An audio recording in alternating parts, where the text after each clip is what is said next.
there is no gain in my pain. મારી પીડામાં, મારા દર્દમાં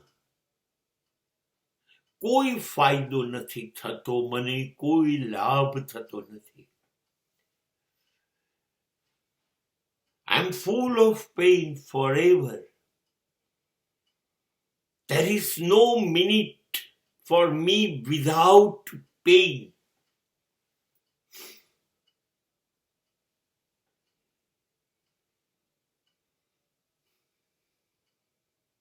No gain, no gain. Because my meaning, my definition of gain is something different.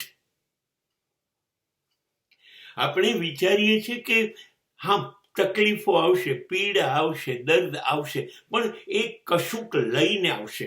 જલસો, મજા, થોડોક સમય પછી આનંદ લઈને આવશે, સંતોષ આપશે, એવું વિચારીએ છીએ. અને બધા એ વિચારે છે સાચું છે. પણ મને એક નવો વિચાર આવે છે કે this is a theory of a common man. Every people, દરેક જણા વિચારે છે. But when you want to be a superman from man, તમારે માણસમાંથી મહામાનવ બનવું છે. તમારે જીવમાંથી શિવ બનવું છે. તમારે નરમાંથી નારાયણ બનવું છે. Then there is no gain. કારણ કે કેમ હંમેશા આગળનો તબક્કો, that is a betterment. That is the new productivity. તમારી જાતને તમે દરેક તબક્કે નવી ચેલેન્જ આપો છો. ચાલ, તારામાં તાકાત હોય તો આ કરી બતાય.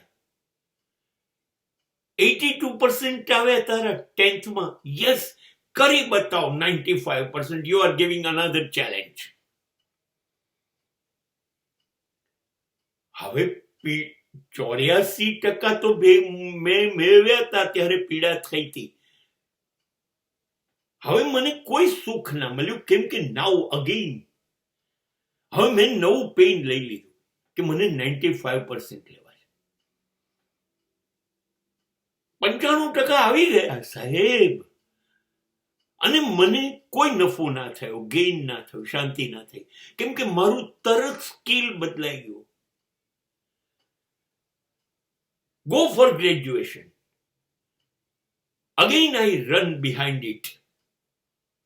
મને કોઈ સુખ ના થયું. પાછું ગ્રેજ્યુએશનની પીડા પછી again my heart, my mind મને કહેવા માંડ્યું, go to the master graduation. Again I feel pain and no gain because I need betterment. I need something. And then after again I took pain. Master graduation is not enough. Now go for doctorate.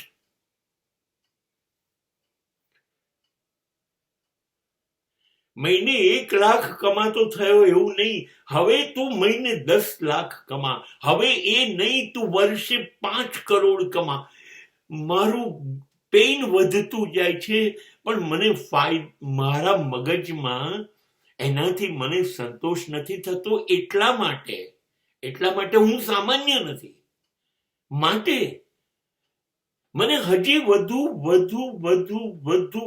મારી જાતને બહુ જ સરસ બનાવી છે. It is not easy to be a Narayan. Narayan બનવું છે તમારે, સર્વોત્તમ સુપરમેન, મતલબ અદ્ભુત સર્જન, માણસની છેલ્લી સીમાઓ. તો દરેક વખતે પીડા ભોગવવી જ પડશે, દરેક વખતે. અને એ પીડામાંથી આનંદ થયો એ તમારે ભૂલવું જ પડશે, કેમ કે હવે તમે વધુ આનંદ તરફ જાઓ છો. ધર્મમાં કેવું છે કે તમે શાંત થાઓ, મજા આવી. તમે ધ્યાન કરો, મેડિટેશન, મજા આવી. હવે આગળ જ વધતા જાઓ છો યાર. મેડિટેશનમાં મજા આવી. હવે તમારું ટાર્ગેટ છે કે હવે હું સમાધિ તરફ જાઉં. સમાધિ આવી ગઈ પછી એમ થયું હવે આ બધું કરવું છે જ શું યાર, આમ જ રહું.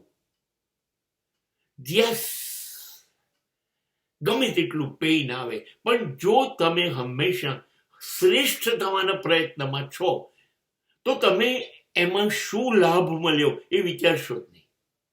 તમે નવા લાભને જ ભૂલી જશો.